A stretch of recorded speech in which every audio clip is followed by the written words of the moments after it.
السلام عليكم ورحمة الله، ازيكم عاملين ايه؟ وحشتوني جدا. جايبه لكم النهارده فيديو الخير. عايزه تملي بيتك خير؟ تعالي اقولك تعملي ايه. طبعا احنا في طوبة، ويا سلام على زبدة طوبة، ويا سلام بقى كمان لو كانت زبدة طفرة. بجد انا جربت كتير وقليل زبدة طفرة، بجد بجد كسحت. تحفة جدا جدا جدا. واستعمليها وهاتيها وعلى ضمانتي، وسيحيها بالطريقة اللي هقولك عليها دي، هتطلعي احلى سمنه تستخدميها طول الشتاء. بجد الزبده حلوه جدا جدا جدا. واول اختبار تعرفي فيه ان الزبده دي فعلا تحفه ومفيش في جمالها هقولك عليه. اول حاجه، السمنه في ايديكي او الزبده يعني هتبقى في ايديكي ناعمه مش مخرزه، هتحطيها على ايديكي هتحسي ان هي كريم، انت بتحطي كريم على ايديكي. انا هنا كنت بحاول ان انا اقطعها من النص عشان اوريكم من جوه الزبده عامله ازاي. بجد ملمسها رائع، جميله جدا جدا جدا. شايفين كاني ماسكه كريم في ايديا؟ دي اول علامه من علامات ان الزبده تحفه جدا، وخصوصا زبده طفره مفيش بعد كده. خلاص، انا هنا هعمل ايه؟ انا هنا جبت كيلو وكيلو، كيلو جاموسي وكيلو بقري. الكيلو الجاموسي لونه ابيض كده زي ما انتم شايفين، والكيلو البقري بيبقى لونه اصفر. هسيح الكيلو ده لوحده والكيلو ده لوحده، وهقول لكم الكيلو طلع قد ايه بالظبط. بجد في مفاجأة فظيعة في اخر الفيديو، استنوا لاخر الفيديو وكملوا.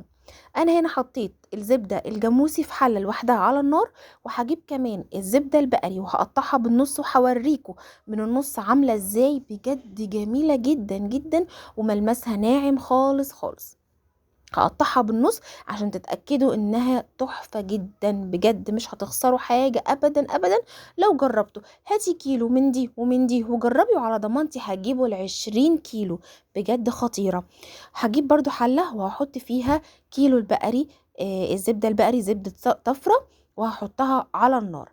جميل. انا هحطها على النار. في الاول بتبقى النار عالية شوية، بس ببقى واقفة قدامها بسيحها بالراحة خالص، وافضل اقلب فيها بالراحه خالص لحد ما الزبده كلها تسيح وتبقى يعني سايحه كلها. يعني سيحي الزبده كلها على نار عاليه وانتي واقفه قدامها، ما تسيبيهاش. انا هنا كنت بقلبها بالراحه خالص لحد ما ساحت خالص زي ما انتم شايفين كده. هوريكي المراحل بتاعه تغير الزبده لسمنه. هنا اول مرحله بعد ما الزبده كلها ساحت وبقت زي ما انتم شايفين كده، في رغاوي فوق الوش. الرغاوي دي كلها مع استمراريه الغليان بس على نار هاديه بتتحول للي هي المرطة، بتبقى في قاع الحلة بتاعتي. ادي المرطة بتاعتي كلها اتكونت وهتنزل لقاع الحلة عشان تطلع لي بقى السمنة الحلوة دي، البيضة الجاموسي والصفرة البقري. جميل جميل. بجد تحفة يا جماعة. الريحة بجد البيت كله كان مقلوب، ريحة السمنة فظيعة. تحفة جدا جدا جدا. هفضل مخلية عليها النار هادية لحد ما تشوفوا المنظر اللي قدامك ده، المرتة تحت والسمنة فوق. انا هنا هطفي عليها النار خلاص، دي كده خلاص خلصت تمام. دي الزبدة البقري اتحولت لي لسمنة بقري تحفة. هنعمل بيها احلى كحكة، احلى بسكوت، واحلى كمان قرص ان شاء الله هنعملهم مع بعض. ودي السمنة الجاموسي اللي هي كانت بيضة. برضو الريم دوت او كل الرغوة دي هتبقى دلوقتي عبارة عن مرطة. تعالوا بقى بينا نصب كيلو الزبدة البقري صفصف على قد ايه. البرطمان اللي انتوا شايفينه قدامكم ده برطمان بيتحط فيه كيلو سائل. عايزه اقول لكم ان انا اتفاجئت ان كيلو الزبده الطفرة البقري طلعت لي برطمان مليان كيلو سمنه بقري خطيره. وتفضل كمان شويه هحطهم في طبق لوحده. والمرطه يا جماعه، كيلو الزبده البقري طلع لي معلقه مرطه واحده. عارفين يعني ايه؟ يعني دي سمنه بخيرها. فعلا بجد انا عمري ما هبطل اجيب زبده طفره، لان فعلا فعلا السمنه تحفه، ما جبتش زيها ولا في حلاوتها قبل كده. عملت من كيلو زبدة بقري عملت برطمان كبير كيلو، وكمان فضل لي حبة حطيتهم في طبق لوحده. وهطلع هي معلقة مرتة واحدة فقط. تعالوا بقى اقول لكم على طعم المرتة وجمالها. المرتة في حتة تانية. بجد طعمها انا ما دوتش في حلاوته قبل كده. جميلة، مرملة، الملح بتاعها مظبوط بشكل يعني بجد ما شاء الله لا قوة الا بالله. بجد استعملوا الزبدة دي وعلى ضمانتي، ومش هتندموا ومش هتبطلوا تجيبوا منها صيف شتاء ان شاء الله بإذن الله.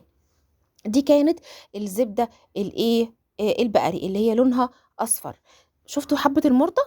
معلقة طعام مرطة فقط بس، خلاص. يلا بينا نروح على الزبدة الجاموسي اللي هي كان لونها أبيض. شايفين الدهب؟ والله ما كدب اللي قال على الزبدة الطفرة دهب، هي فعلا دهب بالظبط، دهب سايح على رأي شيفاتنا الحلوين، دهب سايح. يلا اقول لكم، زبدة طفرة الجاموسي طلعت لي برضو برطمان كيلو سائل. شايفين يا نهار ابيض على الجمال، مش ممكن، كأني بصب بالظبط دهب سايح، ما كدبش اللي قال عليها كده. وادي كمان برطمان وفضل شوية برضو حطيتهم في طبق لوحده. هقول لكم بقى نعمل احلى بيض مقلي، هنعمل احلى رز بالسمنه البلدي التحفه، هنعمل احلى خضار بالسمنه الجاموسي الخطيره. بجد يا جماعه جربوها على ضمانتي. كمان الزبده الجاموسي طلعت لي معلقه مرته واحده. مش ممكن على الخير، خير خير خير لاخر الدنيا خير. هاتوا زبده طفره وحولوها سمنه بطريقتي ان شاء الله. باذن الله هتعملي سمنه تحفه هتقعد معاكي الشتاء كله، وخزني رمضان. كل سنه وانتم طيبين وبخير. هاتي العرض بتاعهم 20 كيلو او 10 كيلو، هتوفري لاخر الدنيا، هتوفري. انا من كيلو طلعت كيلو حبه، والله ده اللي حصل قدامكم اهو، وكل حاجه انا مصوراها قدامكم. شايفين الدهب السايح؟ دهب سايح، سمنه بقري، سمنه جاموسي ومرطه، بجد ما شفتش في حلاوتها قبل كده.